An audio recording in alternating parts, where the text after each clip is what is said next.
बिस्मिल्लाहिर्रहमानिर्रहीम अस्सलाम वालेकुम dear students and dear viewers. मैं हूं हबीबुल्ला कमर और आप देख रहे हैं the ITeducation.com YouTube channel. Dear students, operating system का जो हमारा लेक्चर देख रहे हैं और जो पहली दफ़ा हमारे चैनल पे आए हैं तो उनके लिए मैं थोड़ा सा तारुफ करवा दूं कि दी ITeducation.com के ऊपर जितने भी जो कोर्सेज हैं, ऑपरेटिंग सिस्टम हो गया, सॉफ्टवेयर इंजीनियरिंग है, इनके शॉर्ट लेक्चर्स जो है ना वो आपको हम प्रोवाइड करते हैं। और इसके साथ साथ मिड टर्म और फाइनल टर्म के मेगा प्रेपरेशन लेक्चर्स हैं। जैसे ये फाइनल टर्म लेक्चर का आज दूसरा लेक्चर है फाइनल टर्म प्रेपरेशन का, जिसके अंदर हम लेक्चर नंबर 6 से लेकर लेक्चर नंबर 14 तक जो है वो डिस्कस करेंगे। आज के लेक्चर के अंदर हम जो टॉपिक डिस्कस करेंगे उसमें सबसे पहले तो प्रोसेस मैनेजमेंट पे हमने कल छोड़ा था। प्रोसेस मैनेजमेंट की कुछ बातें करेंगे, उसके बाद फिर टॉपिक शुरू हो जाएगा इंटर प्रोसेस कम्युनिकेशन का। क्या क्या तरीक़ाकार हैं इंटर प्रोसेस कम्युनिकेशन के, कौन से मॉडल्स हैं, उन पे बात होगी। उसके बाद फिर एक टॉपिक आएगा बड़ा इंपॉर्टेंट ऑपरेटिंग सिस्टम का, थ्रेडिंग के हवाले से। थ्रेड्स क्या होते हैं, उनके कितने मॉडल हैं और उनकी कितनी टाइप्स होती हैं, उसको डिस्कस करेंगे। और कुछ चीज़ें मैं जो हैं वो इसमें डिस्कस नहीं कर सकता, जो जैसे मैंने आपको लास्ट टाइम भी बताया था कि यूनिक्स और लिनक्स की जो प्रैक्टिस है या जो कोड दिए हुए हैं इसके अंदर, उनको अब डिटेल में ज़ाहिर है इन लेक्चर्स में तो नहीं किया जा सकता। जब मैं ऑपरेटिंग सिस्टम के नेक्स्ट सेमेस्टर में शॉर्ट लेक्चर्स बनाऊंगा उस वक्त चूँकि 20 मिनट की वीडियो में 2 से 3 लेक्चर्स को डिस्कस करना होता है, तो उस वक्त जो है वो इनके बारे में ज़रूर बताऊंगा जी, ठीक है। तो जो इस वक्त जो स्टूडेंट्स आप इसको देख रहे हैं, ये फाइनल टर्म प्रेपरेशन का दूसरा लेक्चर है। पहले लेक्चर में हमने 6 लेक्चर तक डिस्कस किया था। आज हम 6 से लेकर 14 लेक्चर तक जो है ना वो डिस्कस करेंगे। इसमें 2 से 3 लेक्चर ऐसे भी हैं कि जो इम्प्लीमेंटेशन से रिलेटेड है, इसलिए उनको डिस्कस नहीं किया गया, जिसके अंदर कॉन्सेप्ट पढ़ाने के बाद उसको इम्प्लीमेंट करके दिखाया गया है बजरिया कोडिंग यूनिक्स और लिनक्स के तहत। इसलिए वो चीज़ें इसमें नहीं है। जो कोर टॉपिक्स इसके अंदर हम बात करेंगे, नंबर 1 मैंने जैसे बताया प्रोसेस मैनेजमेंट को डिस्कस करेंगे, फिर हम थ्रेडिंग को डिस्कस करेंगे, फिर हम इंटर प्रोसेस कम्युनिकेशन को, और लास्ट जो बात हम डिस्कस करेंगे वो प्रोजेक्ट शेड्यूलिंग से रिलेटेड होगी। और उसके अंदर हम जो प्रोसेस शेड्यूलिंग का क्राइटेरिया है जो लेक्चर नंबर 14 का बिल्कुल एंड है, और उसके बाद फिर प्रोसेसिंग टेक्निक स्टार्ट हो जाएंगी जो 15 से आगे नेक्स्ट वीडियो में होंगी, उनके ऊपर हम बात करेंगे। तो स्टार्ट करते हैं आज का लेक्चर। ठीक है जी। तो हमने बात ख़त्म की थी लास्ट टाइम लेक्चर नंबर 5 के ऊपर, प्रोसेसेस के ऊपर। तो आज हम लेक्चर नंबर 6 जो था, जो हमारा टॉपिक था, उससे हम स्टार्ट करते हैं जी। उसके अंदर आज हम बात करेंगे प्रोसेस क्रिएशन और टर्मिनेशन की। हमने जब कल जो हमारी लास्ट वीडियो थी उसमें हमने प्रोसेस हैंडलिंग के बारे में बात कर ली थी। प्रोसेस क्रिएशन हमारे पास क्या होता है, जब एक प्रोग्राम को आप एग्जीक्यूट करते हैं ना, तो वो प्रोग्राम आपके ऑपरेटिंग सिस्टम के हवाले हो जाता है। ऑपरेटिंग सिस्टम ही उसे वो तमाम रिसोर्सेज और उसे तमाम जो है ना वो एनवायरनमेंट प्रोवाइड करता है जिसकी मदद से उस प्रोग्राम ने जो है वो रन होना होता है। तो जब प्रोग्राम जो है वो प्रोसेस बन चुका है, प्रोग्राम और प्रोसेस के बारे में हमने कहा था, a program in execution is called process. आपका C++ का एग्जीक्यूटेबल प्रोग्राम कंपाइल होने के बाद जब तक आपकी हार्ड ड्राइव पे पड़ा है तो उस वक्त तक वो प्रोग्राम है, लेकिन जब आपने उसको रन करना शुरू कर दिया तो उस वक्त वो प्रोग्राम जो है वो एक प्रोसेस बन जाता है। जैसे ही प्रोसेस बन के वो ऑपरेटिंग सिस्टम में आता है, ऑपरेटिंग सिस्टम की क्या जिम्मेदारी है कि ऑपरेटिंग सिस्टम आज का या लेटेस्ट ऑपरेटिंग सिस्टम जो है ये मल्टी प्रोसेसिंग है, ये मल्टी प्रोग्राम्ड है, ये टाइम शेयर्ड ऑपरेटिंग सिस्टम है। एक ही वक्त में कितने ही प्रोसेस जो हैं वो उसके पास चल रहे होते हैं। हर प्रोसेस को मैनेज करना, हर प्रोसेस की अलहदा से एड्रेस स्पेस एलोकेट करना, ये सारी चीज़ें जो हैं ये प्रोसेस मैनेजमेंट का जो अहम पार्ट है ऑपरेटिंग सिस्टम का, वो परफॉर्म कर रहा होता है। जब एक प्रोसेस रन में होता है तो उस वक्त सबसे, फिर हमने इसकी स्टेट्स की बात की थी, जब एक प्रोसेस रन में होता है तो सबसे पहले जो काम वो कर सकता है, एक ऑपरेशन जो कर सकता है, वो नंबर 1 ऑपरेशन जो है वो हमारे पास है कि एक ऑपरेटर जो एक जो प्रोसेस है ये क्रिएट कर सकता है सेवरल प्रोसेसेस। अ प्रोसेस में create several new process via a create process system call. जितने भी प्रोसेस से रिलेटेड काम होंगे, जब एक सिस्टम, जब एक प्रोग्राम रन कर रहा होता है, वो सारे सिस्टम कॉल्स की मदद से होंगे। ये ज़हन में रखिएगा, ये सिस्टम कॉल जो हैं, ये ऑपरेटिंग सिस्टम इनको प्रोवाइड करता है। जो प्रोसेस किसी नए प्रोसेस को कॉल करेगा या क्रिएट करेगा, इसे हम कहेंगे ये पेरेंट प्रोसेस है, और जिस प्रोसेस को उसने क्रिएट किया है वो उसका चाइल्ड प्रोसेस कहलाएगा। तो सबसे पहला काम एक प्रोसेस ड्यूरिंग एग्जीक्यूशन क्या कर सकता है कि वो नए प्रोसेसेस को भी क्रिएट कर सकता है। जब वो नए प्रोसेस को क्रिएट करेगा, तो उस प्रोसेस को भी ज़ाहिर है रिसोर्सेज चाहिए, उसे सीपीयू का टाइम चाहिए, मेमोरी चाहिए, इनपुट आउटपुट डिवाइसेस चाहिए, ताकि वो जो नया प्रोसेस है अपनी टास्क को कंप्लीट कर सके। तो बाज़ औक़ात जो है, ये जो नया प्रोसेस होता है, ये ऑब्टेन करता है डायरेक्टली फ्रॉम ऑपरेटिंग सिस्टम, और सम टाइम्स जो होता है, ये अपने पेरेंट प्रोसेस के रिसोर्सेज का सबसेट भी हासिल करता है। यानी यहाँ पे जो क्वेश्चन बन सकता है, एक चाइल्ड प्रोसेस जो है वो अपने रिसोर्सेज कहाँ से हासिल करता है? तो वो ऑपरेटिंग सिस्टम से भी लेता है, और कभी-कभी अपने पेरेंट प्रोसेस के जो रिसोर्सेज होते हैं उनका सबसेट भी हासिल कर सकता है जी। जब हम बात करते हैं एक प्रोसेस को क्रिएट करने की, तो जो-जो पॉसिबिलिटीज़ हो सकती हैं वो 2 हैं। नंबर 1, पेरेंट, अब होता क्या है, parent continues to execute and concurrently with its children. Parent अपने चाइल्ड को क्रिएट करता है, चाइल्ड भी एग्जीक्यूट होना शुरू हो जाता है, पेरेंट भी एग्जीक्यूशन होती है, ठीक है? या पेरेंट जो है वो स्टॉप कर देता है, वेट स्टेट में चला जाता है, जब तक चिल्ड्रन जो है टर्मिनेट नहीं होता। चिल्ड्रन को क्रिएट करता है, चिल्ड्रन को काम करता है, और जब वो चिल्ड्रन खत्म हो जाता है तो वो दोबारा से चलता है। मैं यहाँ पर एग्जांपल देता हूँ जो प्रोग्रामिंग को थोड़ा बहुत समझते हैं। सी शार्प की आपकी एक एप्लीकेशन है, या आपने एचटीएमएल में बनाई हुई है। आपने जो कोड लिखा है वो कोड डेटाबेस में से डाटा को रिट्रीव करके, सेलेक्ट करके वापस लाता है एप्लीकेशन के अंदर। अब जो आपकी एप्लीकेशन है वो सी शार्प में बनी हुई है। सी शार्प जब एग्जीक्यूट करता है डाटा रिट्रीवल की कमांड को, तो एक सब प्रोसेस जो है ना वो जनरेट होता है, और वो चला जाता है डेटाबेस मैनेजमेंट सिस्टम के पास। अब जब वो वहां चला जाता है, और ये उस वक्त तक वेट स्टेट में रहता है जब तक वहां से रिकॉर्ड वापस डेटाबेस मैनेजमेंट की लेयर से वापस नहीं आता। समझ आ रही है? तो ये मिसाल है हमारे पास अनटिल की, और यानी वेट में रहता है। अब जब आपका प्रोसेस जो होता है वो बन जाता है, तो उसकी एड्रेस स्पेस उसे कैसे एलोकेट होती है, ठीक है? एड्रेस स्पेस का याद होगा आपको, हमने ये कहा था कि 3 किस्म की प्रोटेक्शन हमने पढ़ी थी, memory protection, CPU protection, IO protection. तो एक ऑपरेटिंग सिस्टम एक मेमोरी स्पेस में एक से ज़्यादा प्रोसेसेस को चला रहा है, तो तमाम प्रोसेसेस जो हैं वो आपस में किसी भी तरीके से मेमोरी कॉन्फ्लिक्ट या मेमोरी एरर जनरेट ना करें। इसलिए हर प्रोसेस को उसी की स्पेस में कंटेन्ड रहने के लिए, to ensure memory protection, address space allocate की जाती है हर प्रोसेस को। तो जब एक नया process with in CPU create होगा, जब एक प्रोसेस, आप एक प्रोग्राम सी प्लस प्लस का आपने कॉल किया, आपने उसको जब रन किया, उसे तो शुरू में एड्रेस स्पेस मिल गई, लेकिन उसके अंदर एक नया प्रोसेस क्रिएट होना था, उसके अंदर कोड लिखा हुआ था नए प्रोसेस के क्रिएट होने का। जब वो क्रिएट होगा तो उसे एड्रेस स्पेस कैसे मिलेगी? चाइल्ड प्रोसेस जो है वो पेरेंट प्रोसेस का डुप्लीकेट एड्रेस स्पेस यूज करेगा, या चाइल्ड प्रोसेस जो है वो एक नए प्रोग्राम के तौर पे लोड होगा, और उसे ऑपरेटिंग सिस्टम जो है एक नई एड्रेस स्पेस जो है वो एलोकेट करेगा। ये कॉन्सेप्ट जो है ये समझना जरूरी है। दूसरा प्रोसेस, जो ऑपरेशन एक प्रोसेस कर सकता है, वो ऑपरेशन है प्रोसेस टर्मिनेशन का। ठीक है जी। वो असल में एक बात ज़हन में रखिएगा जी, मेरे सामने इस वक़्त ना जो स्क्रीन है वो अ, मतलब नोट्स की स्क्रीन है। ये जो चैट वाली स्क्रीन है ये नहीं है। मैं कोशिश करूँगा गाहे-बगाहे चैट वाली स्क्रीन को देखता रहूँ, ताकि आपके क्वेश्चंस अगर कोई होंगे तो उसको मैं आंसर कर सकूँ। वरना मैं एक रूटीन में जो है वो अपना लेक्चर जो है ना वो कंटिन्यू कर रहा हूँ, ठीक है?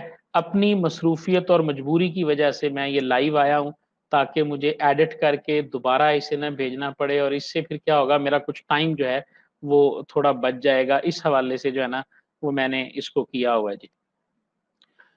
ओके जी, टर्मिनेशन कब कब होती है? Finishes its execution final statement and ask operating system to delete by calling exit call. आपने एक प्रोसेस की आखिरी लाइन को एग्जीक्यूट कर दिया। जैसे आप याद होगा सी प्लस प्लस के प्रोग्राम में जब हमारी बॉडी की आखिरी लाइन रिटर्न हो जाती है तो उस वक्त जो है ना वो ऑपरेटिंग सिस्टम कॉल करता है एक सिस्टम कॉल, और उसे एग्जिट सिस्टम कॉल कहा जाता है, और आपका प्रोसेस जो है वो टर्मिनेट हो जाता है। प्रोसेस में return data to its parent. अब अगर जो टर्मिनेट हो रहा है वो एक चाइल्ड प्रोसेस है, समझ आ रही है ना? तो चाइल्ड प्रोसेस अगर टर्मिनेट हो रहा है तो जाहिर है वो अपना डाटा जो है वो वापस अपने पेरेंट को रिट्रीव कर देगा। ऑल द रिसोर्सेज जो उसके पास थे, जो वर्चुअल मेमोरी उसके पास थी, जो फाइल उसके पास थी, जो भी बफर, जो कुछ एक चाइल्ड को एलोकेट हुआ था, हम पीछे क्या पढ़ के आए हैं कि या तो उसे ऑपरेटिंग सिस्टम ने दिया है या उसने अपने पेरेंट का लिया है। तो उसने जिससे लिया होगा वो सारे रिसोर्सेज जो हैं वो अपने उन रिसोर्सेज को रीबैक कर देगा और वो वापस उसके पास चले जाएंगे। A process can cause the termination of another process. अच्छा, एक प्रोसेस टर्मिनेट कैसे होता है? आपको याद होगा हमने लेक्चर नंबर 1 में पढ़ा था कि एक प्रोसेस जो है ना वो किसी दूसरे प्रोसेस के कहने पे भी कॉल टर्मिनेट हो सकता है। Process can cause the termination of another via an appropriate system call. अगर एक प्रोसेस दूसरे प्रोसेस को टर्मिनेट करना चाहता है, और करना पड़ता है हमें। आपको याद होगा हम लूप चलाते हैं कभी-कभी, और कभी-कभी हमने लूप के अंदर ना ब्रेक की कंडीशन लगाई होती है। वो क्या होती है कि अगर सर्टेन कंडीशन ट्रू हो जाए ना तो ये लूप यहाँ पे ब्रेक करके बाहर आ जाए। समझ आ रही है ना? यानी हमने खुद वहां पे ब्रेक एंटर की होती है। तो समटाइम्स हम लोग ऐसे कर रहे होते हैं। आप जो लोग भी आप में से थोड़ा सा भी प्रोग्रामिंग को जानते हैं, एक्सेप्शन हैंडलिंग क्या है?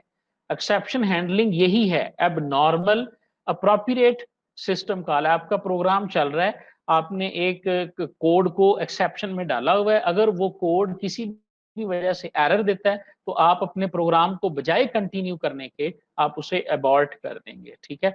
तो एक प्रोसेस जो होता है वो अपने आप को भी टर्मिनेट कर सकता है और किसी दूसरे को भी टर्मिनेट कर सकता है। लेकिन अगर वो किसी दूसरे को टर्मिनेट करना चाहता है तो उसे सिस्टम कॉल की जरूरत होगी। सिस्टम कॉल्स क्या हैं ये मैं आगे आपको एक्सप्लेन करता हूँ। ठीक है?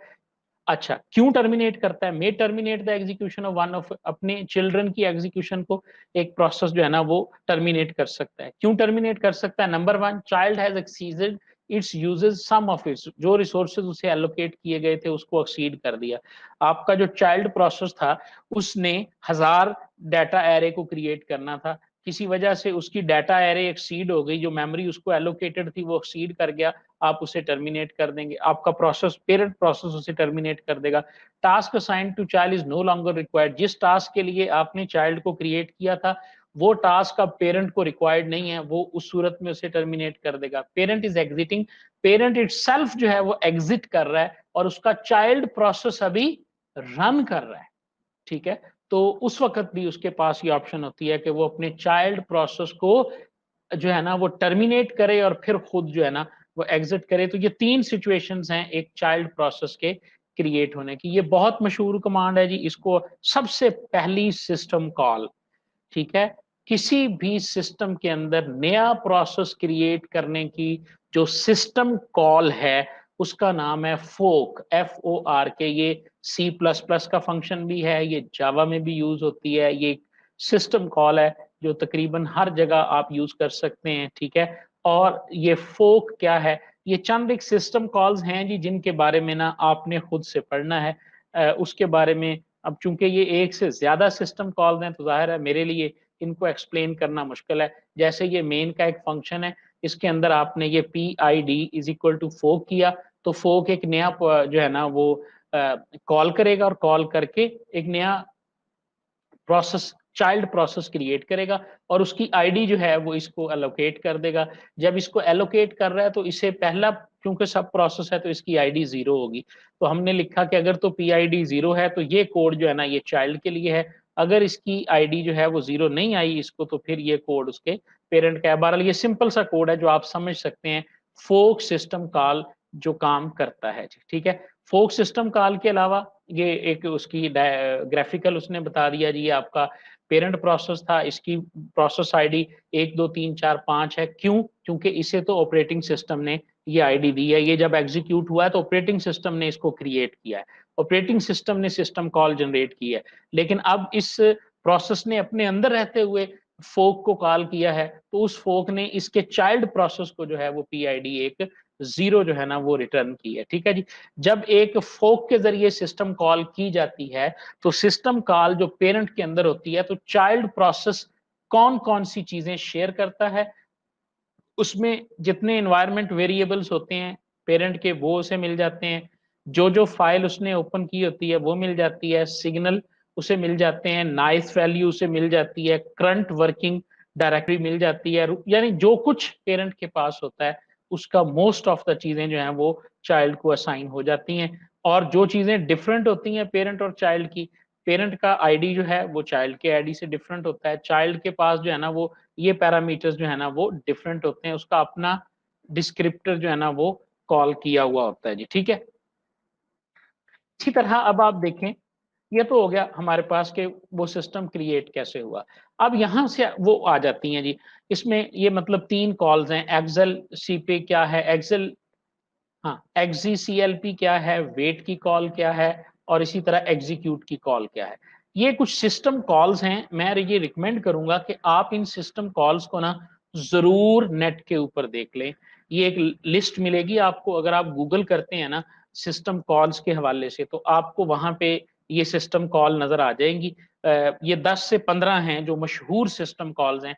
जैसे वेट है, वेट जैसे फोक क्रिएट करती है, वेट क्या करती है कि ये सस्पेंड कर देती है।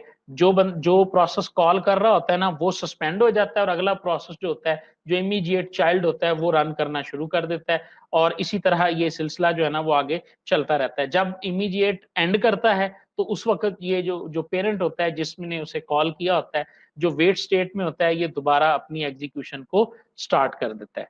ठीक है जी। एक बड़ी अहम डेफिनेशन है जी, मुझे याद है मेरे पीपीएससी में ये सवाल आया था जी कि a zombie process is a process that has terminated but whose exit status has not yet been received by its parent process are initialized। init तो हमारे पास ये वो कॉल है ना, वो एरे है जहां पे ये सारे मैनेज हो रहे हैं। एक ऐसा प्रोसेस है जो टर्मिनेट हो गया लेकिन उसका जो एग्जिट स्टेटस था वो पेरेंट तक नहीं पहुंच सका किसी भी वजह से। ठीक है। तो ऐसा जो प्रोसेस होगा वो हमारे पास ज़ॉम्बी प्रोसेस जो है ना वो कहलाएगा। बड़ा खतरनाक सा इसका नाम है जी। मैं जी ये कॉल्स जो हैं जो इनको छोड़ रहा हूँ जी, काइंडली आपने इनकी 1 लाइन डेफिनेशन है जो कॉल पढ़ लेनी है और इसको खुद से देख लेना है, मुश्किल नहीं है। ये सिस्टम कॉल है, इसको हम फोक के बाद यूज करते हैं।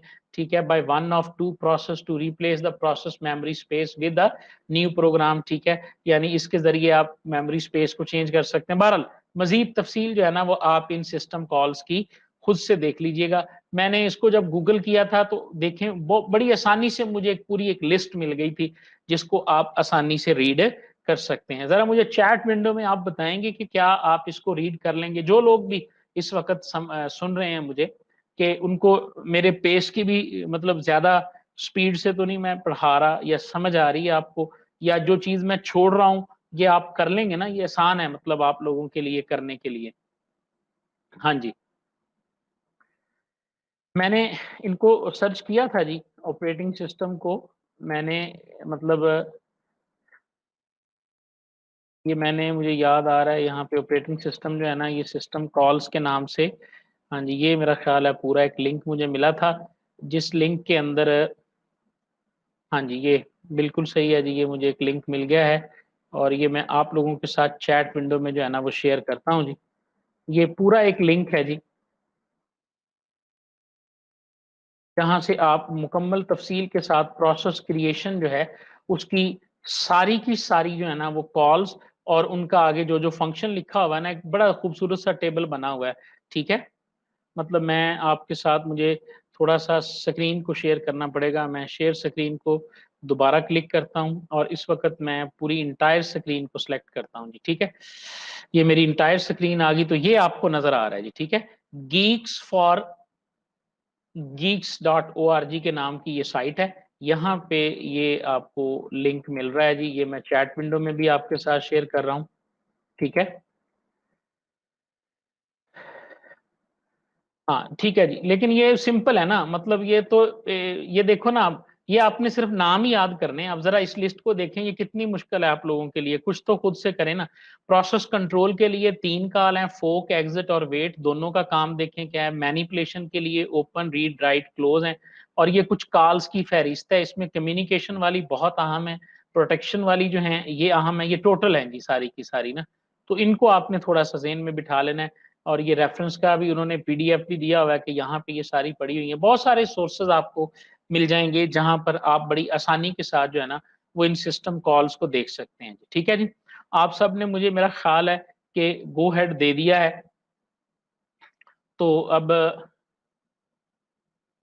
नहीं अब्दुल्ला, आप इस वीडियो को दोबारा देख लीजिएगा काइंडली ना, क्योंकि मैं मेरा ये प्लान है कि मैं काफी मेजर पोर्शन है जो कर लूंगा।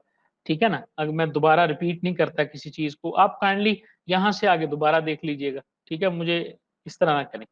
अच्छा जी, खैर आगे चलते हैं जी। नंबर 1, कोऑपरेटिंग प्रोसेसेस हमारे पास क्या होते हैं। हमने पढ़ा कि एक वक्त में कंकरेंटली एक से ज्यादा प्रोसेस ऑपरेटिंग सिस्टम में चल रहे होते हैं। तो कुछ प्रोसेस ऐसे होते हैं जो आपस में इंडिपेंडेंटली चल रहे होते हैं, ना तो वो किसी से इफेक्ट होते हैं ना वो किसी को इफेक्ट करते हैं।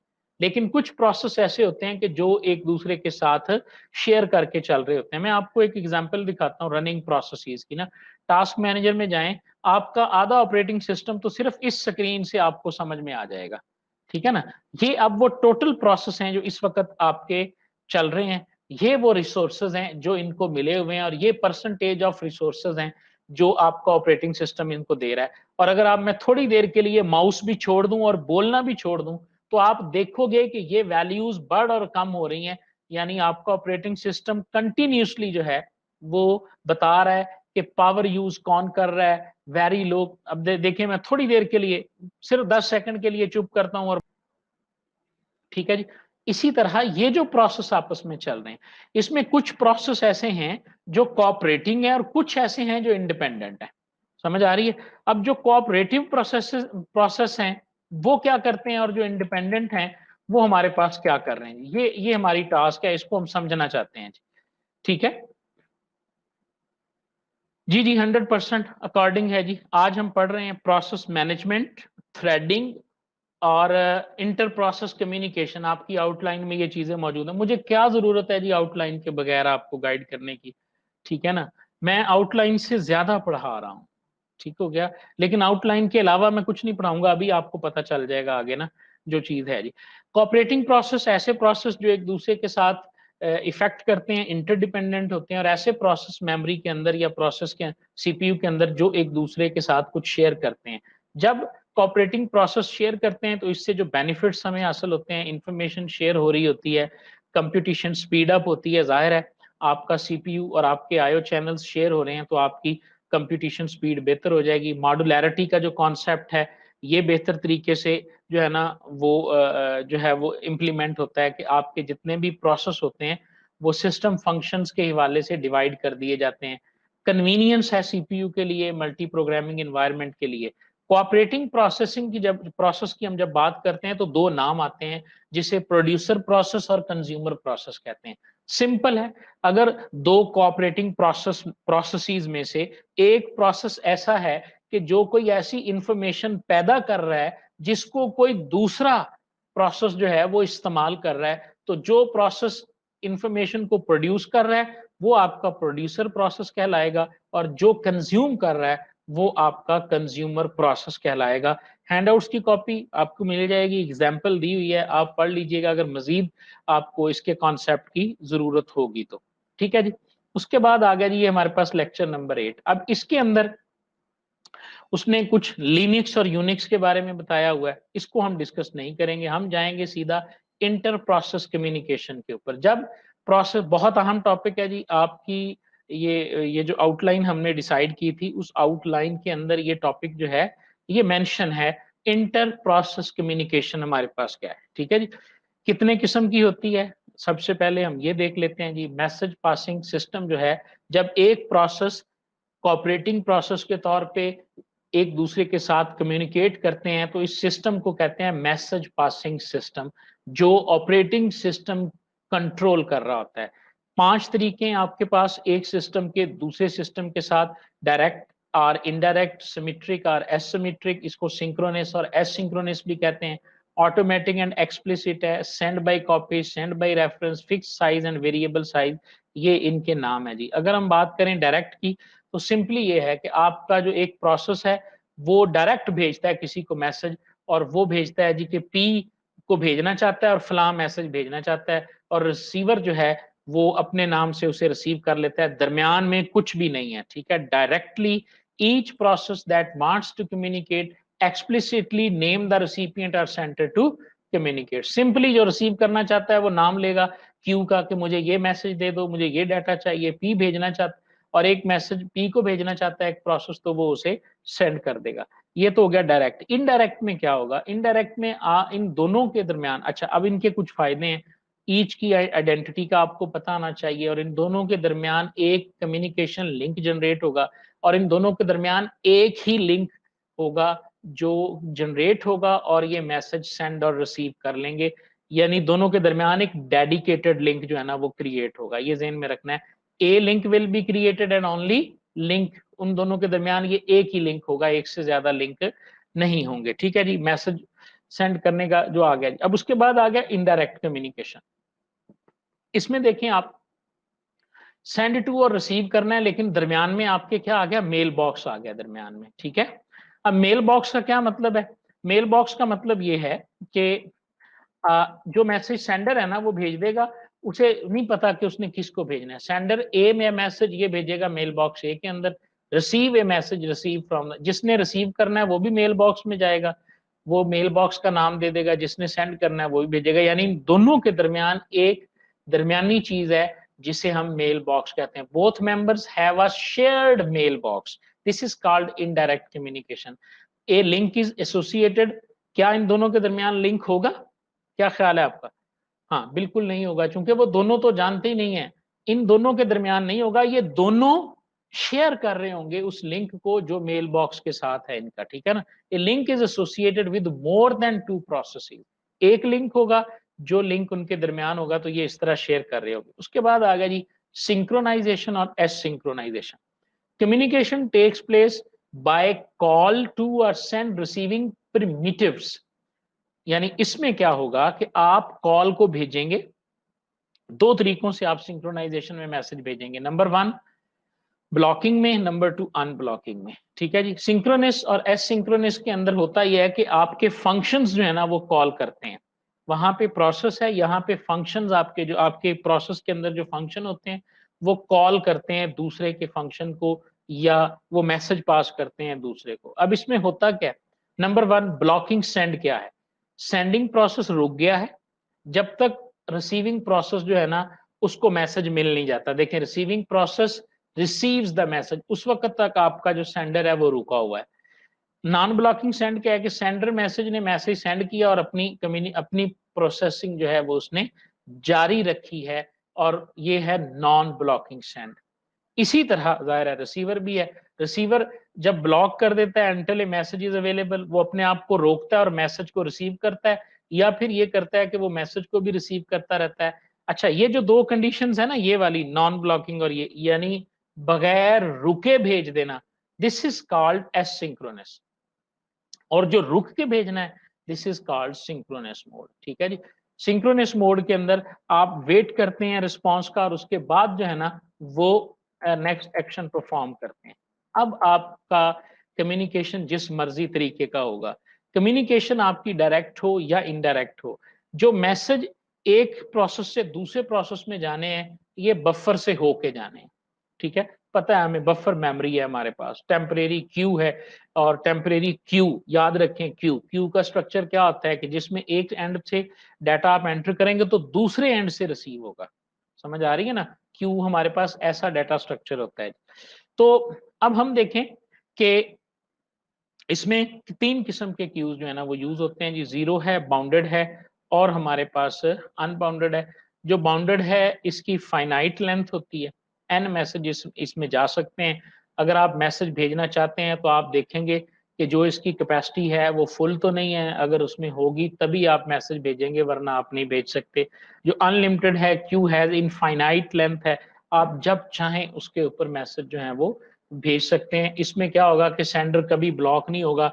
आप मैसेज भेजने गए हैं, आगे से क्यू जो है वो खाली नहीं है, आपको अपने आप को रोकना पड़ेगा, ब्लॉकिंग आएगी। और इसी तरह इसमें अनब्लॉकिंग वे में आप करेंगे, इसमें आप हो सकता है कि ब्लॉक करना पड़े अपने आप को, ठीक है। और जीरो कैपेसिटी जो है, इसकी लेंथ जो होती है ना वो जीरो होती है।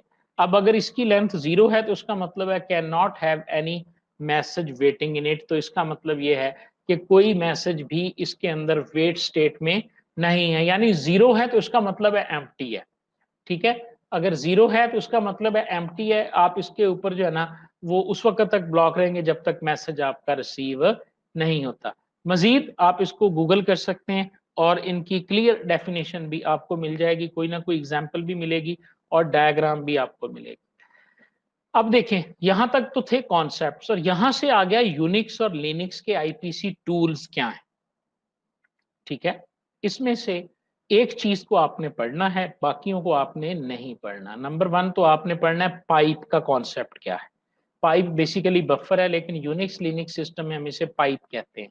उसके बाद आपने वही रीड राइट क्लोज, ये ऑलरेडी आपको याद है कि हम यहाँ से पढ़ चुके होंगे, क्योंकि जब आपने ये वाले पढ़ने हैं तो आपको पता चल जाएगा कि हमने रीड राइट और ये कॉल्स जो है ना वो किस लिए इस्तेमाल करनी है, ठीक है जी। ये सिस्टम कॉल 5-7 किस्म की आपको पता होनी चाहिए, क्योंकि ये ऑपरेटिंग सिस्टम की कॉल्स हैं। ये यूनिक्स लिनक्स किताबें नहीं है, सबके अंदर मौजूद हैं, क्योंकि प्रोसेस मैनेजमेंट हर कोई करता है। पाइप का कॉन्सेप्ट आपने बफर से रेलेवेंट ये होता है, लेकिन ये किस तरह से काम करता है ये थोड़ा सा अपना जरूर देख लीजिएगा। ये डायग्राम से ही आपको अंदाजा हो जाएगा कि पाइप जो है ना ये क्या है, ठीक है। Inter process communication between related process on a system है, और ये कुछ इस तरह से काम कर रहा होता है, यानी आपके प्रोसेस के दरमियान जिस तरह वाकयातन एक पाइप होता है ना, उस तरह से इसका कॉन्सेप्ट जो है ना वो आपको देखना पड़ेगा जी, ठीक है। यहाँ आते हैं जी हम। अब आप देखें, ये चैप्टर भी जो है ये सारा यूनिक्स और लिनक्स की इम्प्लीमेंटेशन पे है। हमारे लिए इसका कोई फायदा नहीं है, हम इसको स्किप करेंगे जी, ठीक है। इसमें सिस्टम कॉल्स का जिक्र जरूर है, जो आपने खुद से पढ़नी है, ये हम तय कर चुके हैं जी, ठीक है। ये आप आ गया जी लेक्चर नंबर, इसके अंदर भी इनपुट आउटपुट एरर डिटेक्शन है, सारा कुछ ये लिनक्स में ही हो रहा है, और ये इंटर प्रोसेस कम्युनिकेशन का ही हिस्सा है, ठीक है। इसको भी हम स्किप करेंगे। हम जाएंगे, अब हमारा इंटर प्रोसेस कम्युनिकेशन जो है वो बिल्कुल खत्म हो गया है। ये जो लाइफो फाइफो है ये वो नहीं है जो आगे हम पढ़ेंगे शेड्यूलिंग के अंदर। ये सिर्फ लाइफो फाइफो यूनिक्स का अपना बिल्ट इन स्ट्रक्चर है, जिसके जरिए वो इंटर प्रोसेस कम्युनिकेशन के अंदर पाइप में मौजूद डाटा को हैंडल करता है, ये उससे रिलेटेड है, ठीक है।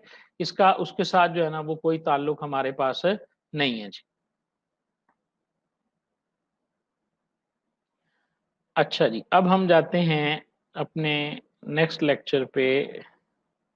ये आ गया जी लेक्चर नंबर 12, और इसके अंदर मेरा ख्याल है कि थ्रेडिंग का कॉन्सेप्ट जो है ना वो स्टार्ट होगा।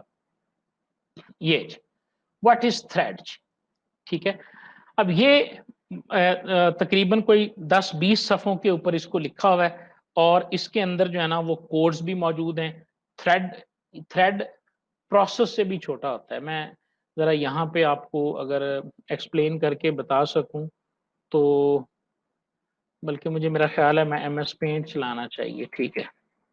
ये एमएस पेंट है जी, ये आपका पूरी की पूरी मेमोरी है, और इसके अंदर जो है ना वो ये आपके डिफरेंट जो हैं वो प्रोसेसेस चल रहे हैं जी, ठीक है। ये प्रोसेस जो है इसने मजीद आगे अपने सब प्रोसेस जो है ना वो चलाए हुए हैं, और ये आपका प्रोसेस है, ये उसका चाइल्ड प्रोसेस है। एक प्रोसेस के अंदर बाज़ औक़ात हम जो है ना वो थ्रेडिंग करते हैं और एक टास्क छोटी सी प्रोवाइड करते हैं, मल्टी थ्रेडिंग।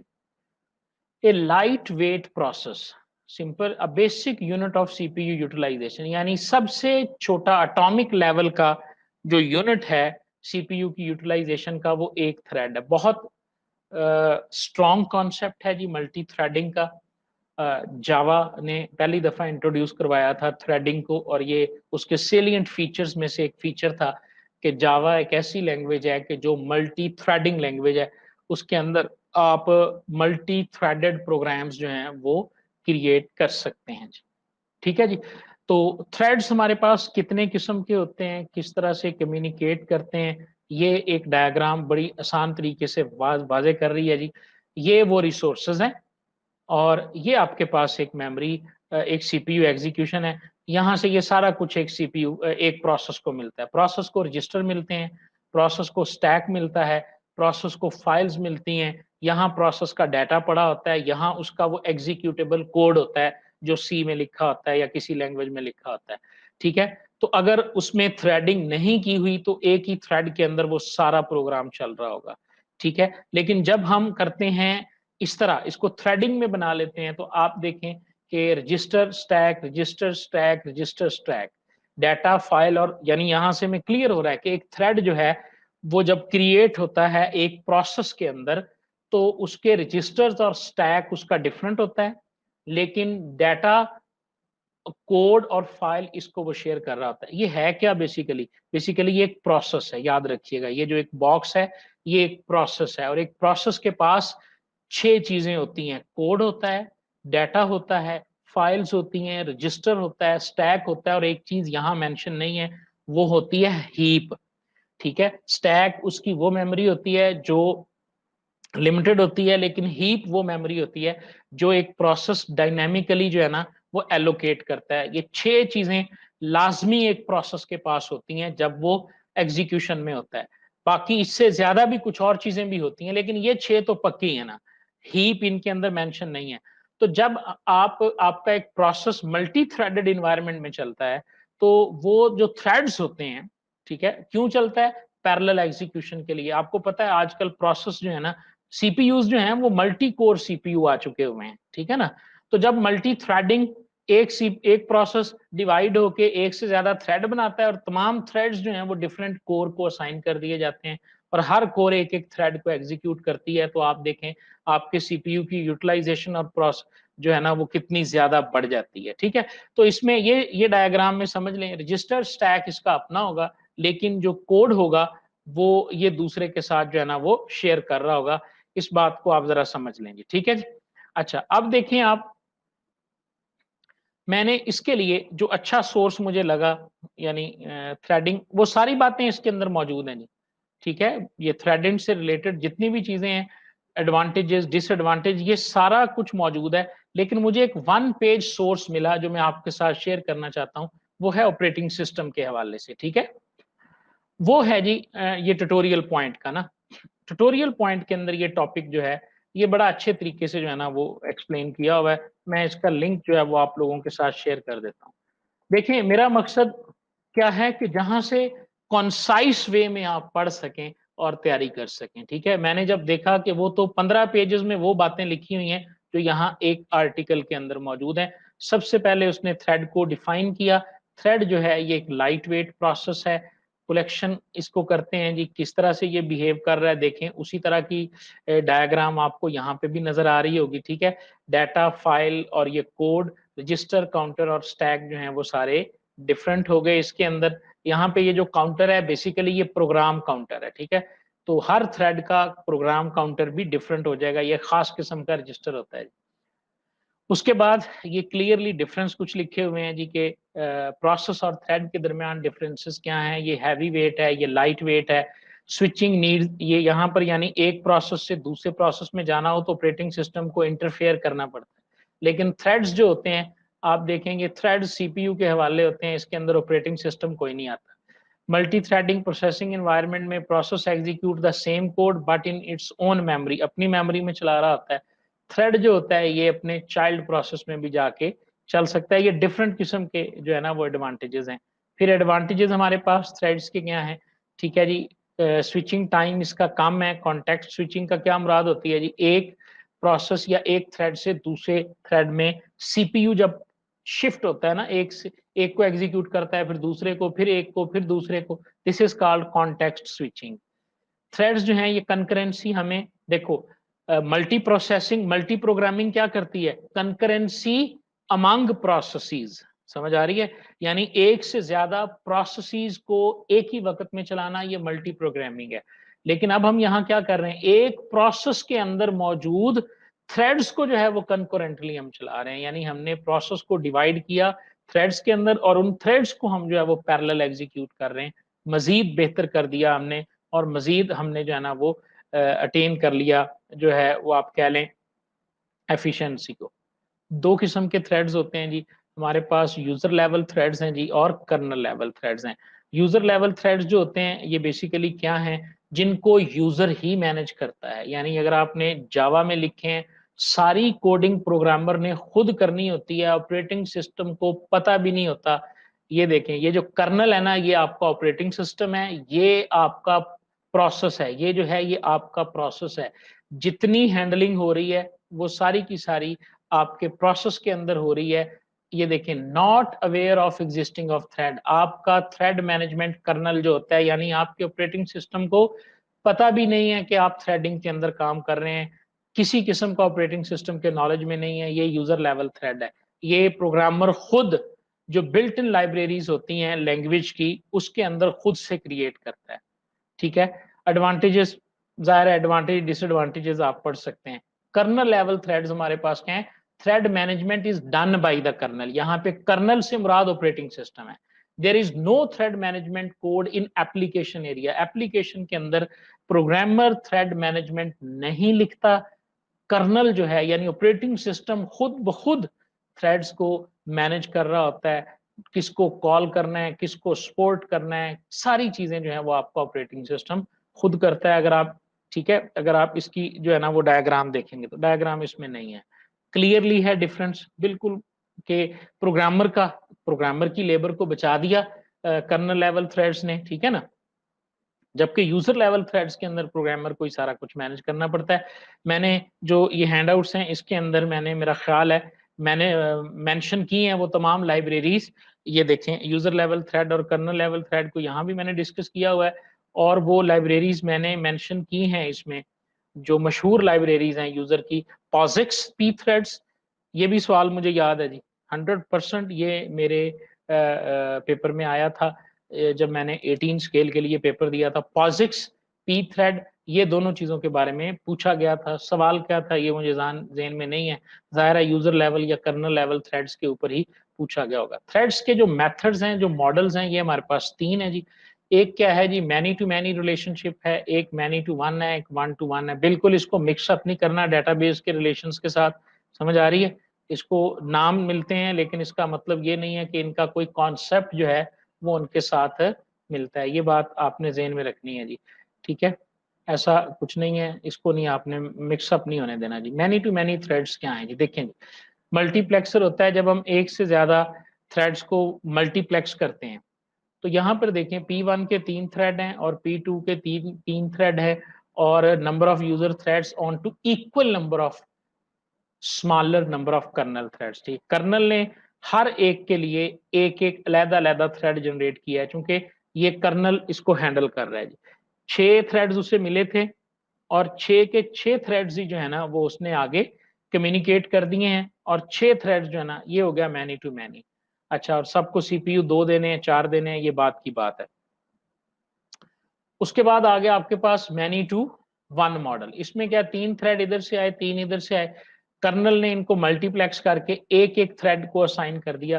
कर्नल एक थ्रेड में मैनेज कर रहा है आपके यूजर स्पेस में आने वाले 3 को, ये मैनी टू वन हो गए। और वन टू वन में क्या है कि कर्नल एक थ्रेड को एक थ्रेड के साथ, जितने भी यहाँ से थ्रेड आ रहे हैं उन सबको कम्युनिकेट करेगा वन के साथ। ये हमारे पास वन टू वन थ्रेड का जो है ना ये लेवल है जी। ये हमारे पास यूजर लेवल और कर्नल लेवल थ्रेड के दरमियान, ये यानी ये टोटल टॉपिक है आपका थ्रेडिंग का, ठीक है। तो मैंने इसलिए इस सोर्स का इंतखाब किया था क्योंकि ये हमारे पास थोड़ा कंसाइज वे में हमें मिल गया था और इसमें हम अच्छे तरीके से जो है ना वो मैनेज कर सकते थे जी।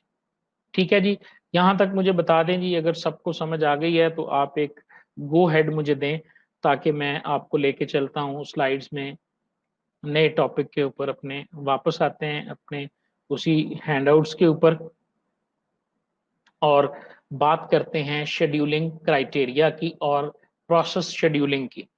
हमारा इंटर प्रोसेस कम्युनिकेशन भी खत्म हो गया जी, प्रोसेस मैनेजमेंट भी हमारा खत्म हो गया और हमारा थ्रेडिंग वाला जो है ये भी खत्म हो गया। अब हम बात करने जा रहे हैं शेड्यूलिंग क्या होती है। अगर मल्टी प्रोग्रामिंग है, एक से ज्यादा प्रोसेस प्रोसेस सीपीयू के अंदर प्रोसेस होने के लिए, सर्विस होने के लिए आ गए हैं, सीपीयू किस तरह से मल्टी प्रोग्रामिंग के अंदर उनको जो है ना एक प्रोसेसर के साथ मल्टी प्रोग्रामिंग में किस तरह वो अपनी सीपीयू यूटिलाइजेशन को बढ़ाते हुए इनको शेड्यूल करेगा, क्या उसका बेसिक क्राइटेरिया है, ये बात हम डिस्कस करने के लिए सीपीयू शेड्यूलिंग पढ़ते हैं। ये जितने भी हमारे पास मॉडल हैं जी, ठीक है जी।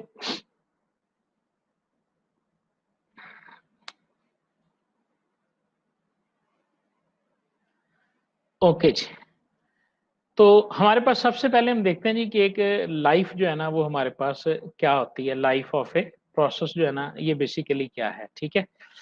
लाइफ ऑफ ए प्रोसेस की डायग्राम हमने पीछे भी डिस्कस की थी। यहाँ से आपका प्रोसेस लोड हुआ, इसको सीपीयू मिल गया, सीपीयू के बाद इसने इसने इनपुट लेना था तो ये कीबोर्ड इनपुट आउटपुट मिल गया, फिर इसने इनपुट के बाद कुछ प्रोसेसिंग करनी थी, फिर इसे सीपीयू मिल गया, फिर इसे कुछ इनपुट लेनी थी, फिर इसे जो है ना वो मिल गया। और इस तरह जो पूरी लाइफ है आपके प्रोसेस की, ये इन दो चीजों के दरमियान घूमती है और उनका नाम है CPU burst, IO burst, CPU burst और आईओ बर्स्ट। ये अल्टरनेट सीक्वेंस है। ये कॉन्सेप्ट हमने लास्ट में भी पढ़ा था थोड़ा सा जब हम मेमोरी के पास आए थे कि सीपीयू और आईओ बर्स्ट क्या है। सीपीयू बर्स्ट क्या है, जब आपका प्रोसेस एग्जीक्यूट हो रहा है। आईओ बर्स्ट क्या है, जब आपके प्रोसेस ने किसी भी इनपुट आईओ इनपुट या आउटपुट से कोई एक्टिविटी परफॉर्म करनी है।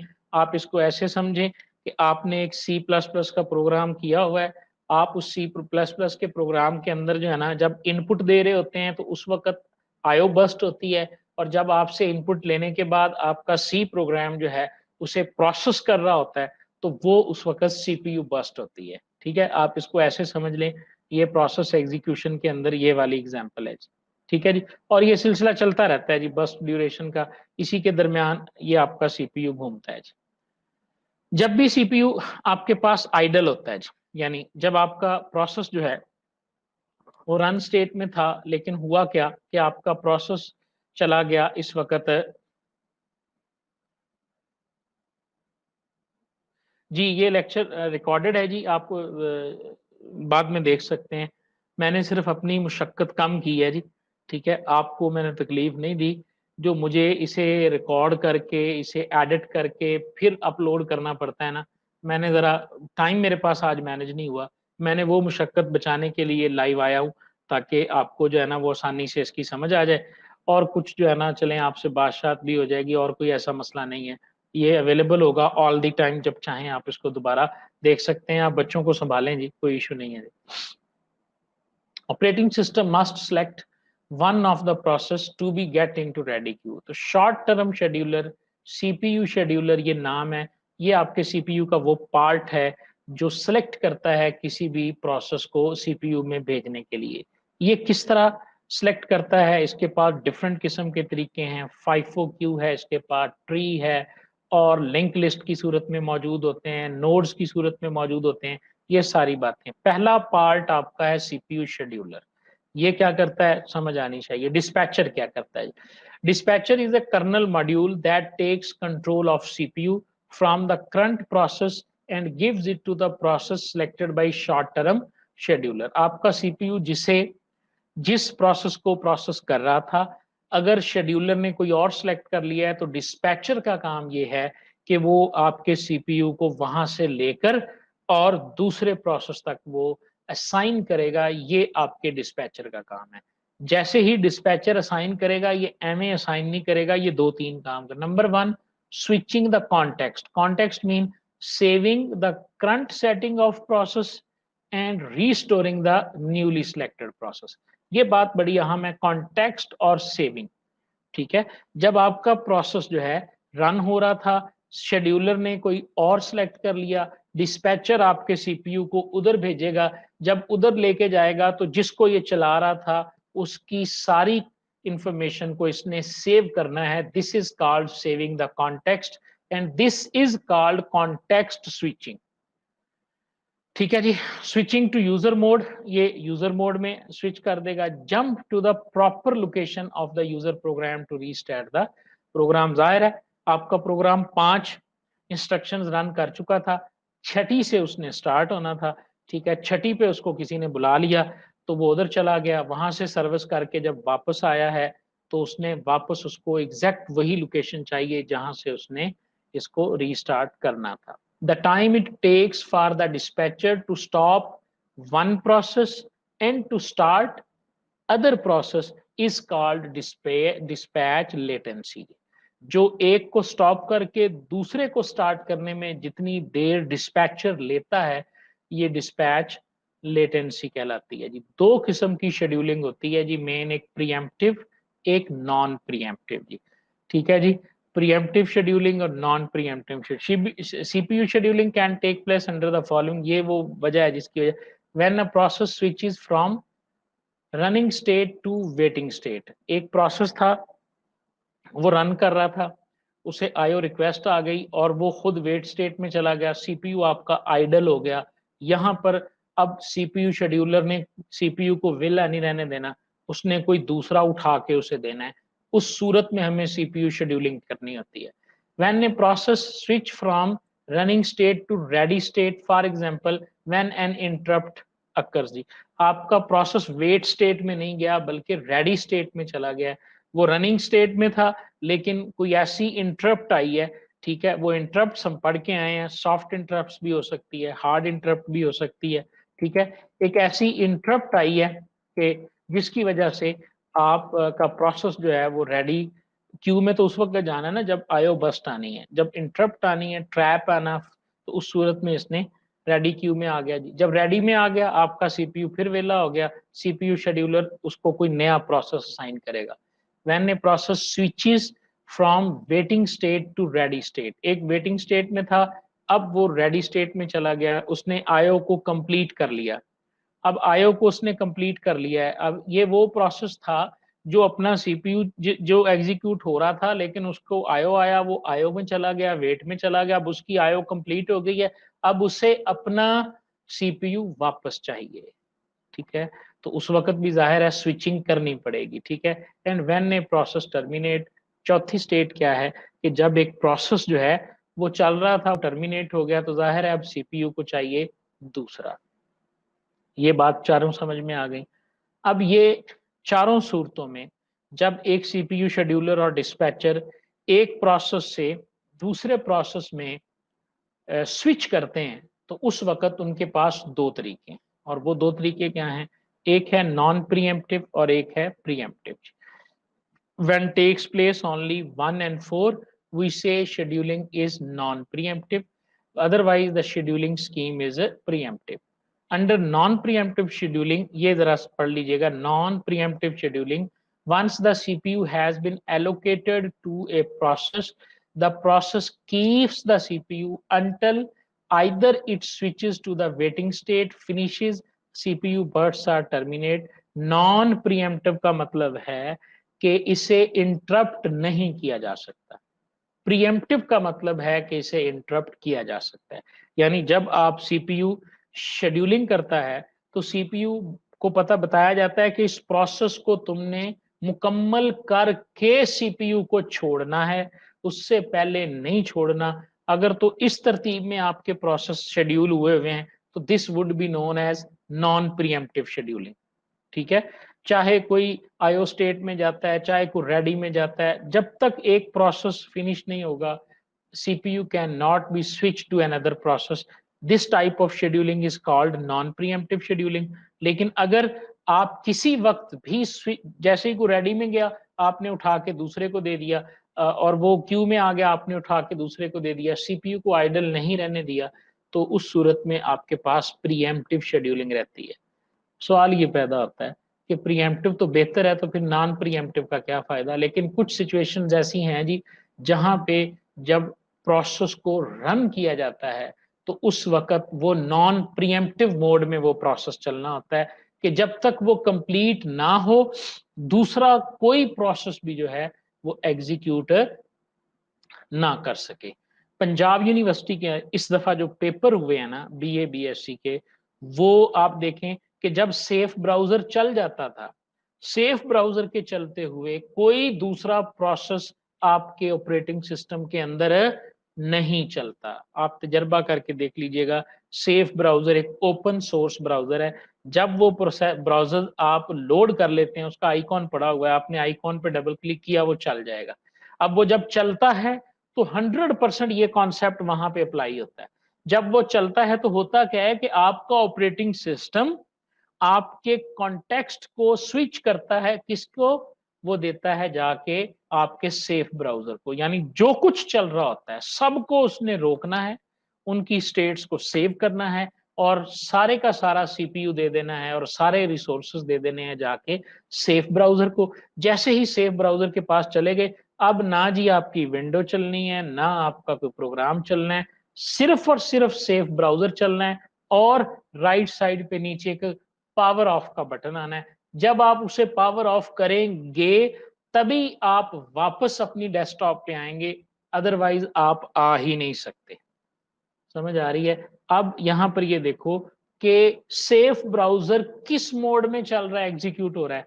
नॉन प्रीएम्प्टिव मोड के अंदर जो है ना वो रन हो रहा है जी। कि जितनी देर वो रन हो रहा है किसी सूरत में भी कोई दूसरा प्रोसेस जो है वो उसे हैंडल नहीं कर सकता। प्रीएम्प्टिव शेड्यूलिंग इनकर्स ए कास्ट कंसीडर, ये तो अगली बातें होगी जी, ये आपके बताने की है ही नहीं, आप जाने। और ये शेड्यूलिंग क्राइटेरिया हमारे पास क्या है? नंबर 1 सीपीयू की यूटिलाइजेशन।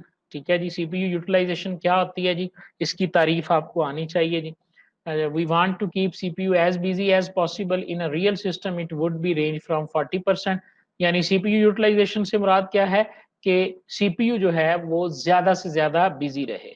थ्रूपुट क्या है? If CPU is busy executing process then work is being done. One measure of work is number of, ये तारीफ शुरू होगी, the number of process completed per time called throughput. ठीक है, जो भी आपने एक टाइम सेट किया हुआ है उस टाइम के अंदर कितने प्रोसेस कंप्लीटली रन हुए हैं, ये थ्रूपुट कहलाती है जी। उसके बाद आ गया जी टर्न अराउंड टाइम। जी टर्न अराउंड टाइम क्या है? The interval from time of submission to the time of completion is called turn around. आपका जो प्रोसेस है जब वो सीपीयू के पास सबमिट हुआ तो वो मतलब 3 बज के जो है वो जितने सेकंड पे वो जमा हुआ और सर्विस होने के बाद जब वो कंप्लीट हुआ तो वापस आया, इन दोनों के दरमियान जो टाइम उसे लगा ये उसका टर्न अराउंड टाइम कहलाएगा। Turn around time is sum of periods spent, आगे उसने जो कुछ भी किया ये सब का मजमुआ है। टर्न अराउंड टाइम में वेटिंग टाइम भी है, रेडी टाइम भी है, एग्जीक्यूटिंग टाइम भी, सारा। यानी आपने सबमिशन और कंप्लीशन का टाइम जो है ये टर्न अराउंड टाइम है। लेकिन वेटिंग टाइम क्या है? उसने वेटिंग के दौरान जितना टाइम गुजारा, जब वो रन हो रहा था कभी वो वेटिंग में चला जाता था, कभी वो एग्जीक्यूशन में आ जाता था, कभी वो रेडी में चला जाता था। तो सिर्फ वेटिंग वेटिंग में उसने जो टाइम गुजारा है ये वेटिंग टाइम कहलाएगा। रिस्पॉन्स टाइम क्या है? It is the time from submission of a request until the first response is produce. आपने सबमिशन किया और उसको जो पहला रिस्पॉन्स मिला, this is called response time. लो जी, ये हमारा शेड्यूलिंग क्राइटेरिया हो गया मुकम्मल। अब इंशाअल्लाह अज़ीज नेक्स्ट सेशन में हम स्टार्ट करेंगे शेड्यूलिंग एल्गोरिदम से। और शेड्यूलिंग एल्गोरिदम्स आपको पता है ये हैं फर्स्ट कम फर्स्ट सर्व्ड, जिसमें जो प्रोसेस सीपीयू को पहले सबमिट होगा वही पहले रन होगा। शॉर्टेस्ट जॉब फर्स्ट, जिसके अंदर जो प्रोसेस जब एक से ज्यादा आ जाएंगे तो जो सबसे छोटा होगा वो पहले रन होगा, जो उससे बड़ा होगा, जो उससे बड़ा होगा, जो उससे बड़ा होगा, शॉर्टेस्ट जॉब फर्स्ट जी। शॉर्टेस्ट रिमेनिंग टाइम फर्स्ट, ये देखेगा कि किसी भी प्रोसेस का जो कंप्लीट होने में रिमेनिंग टाइम है, जिसका रिमेनिंग टाइम सबसे कम होगा ये उसे रन करेगा। प्रायोरिटी शेड्यूलिंग क्या है? इसके अंदर प्रोसेसेस को इस तरह से शेड्यूल किया जाएगा, जिसकी ज्यादा प्रायोरिटी होगी उसको पहले शेड्यूल किया जाएगा, जिसकी कम प्रायोरिटी होगी उसको बाद में शेड्यूल किया जाएगा। इसी तरह आपके पास round robin scheduling, multi level queuing और ये था। इसमें से डेफिनेटली क्वेश्चन पेपर में आते हैं, आए भी थे, मुझे भी याद है। पुराना पेपर उठा के देख लें तो इस पोर्शन में से भी पेपर मौजूद थे। यहाँ से इंशाअल्लाह अल अज़ीज़ जो है वो हम अपने नेक्स्ट सेशन को स्टार्ट करेंगे जी। 1 घंटा हो गया हुआ है जी, और अगर आपका कोई भी क्वेश्चन है तो विद इन नो टाइम आप टाइप कर लें, अदरवाइज फिर आज का सेशन जो है इसको हम ख़त्म करते हैं जी। ठीक है जी, मैं उम्मीद करता हूँ जी कि आपको ज़रूर कोई ना कोई फ़ायदा हुआ होगा। बस एक रिक्वेस्ट है आपसे, मैंने आज तक किसी वीडियो में ऐसा कहा नहीं है, अगर आप समझते हैं कि इन सेशन का वाक़यतन कोई फ़ायदा आपके लिए है, तो ये आपकी अखलाकी ज़िम्मेदारी है कि इसको आप दूसरों के साथ ज़रूर शेयर करें। ठीक है जी? यही मैक्सिमम और मिनिमम सपोर्ट है जो हम आपसे चाहते हैं। इसके अलावा हम आपसे कोई रिवार्ड या किसी किस्म की कोई हमारी डिमांड आपके साथ नहीं है जी। ठीक है जी? थैंक यू वेरी मच जी, बहुत शुक्रिया जी। ये अवेलेबल होगा बाकी लोगों के लिए भी जैसे ही ये फिनिश हो जाएगा जी। अल्लाह हाफ़िज़।